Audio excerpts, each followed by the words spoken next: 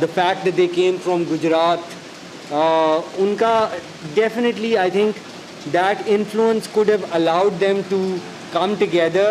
But I think ke aap khaskar if you're talking about when Gandhi comes back, is that what you're asking? No, Earlier.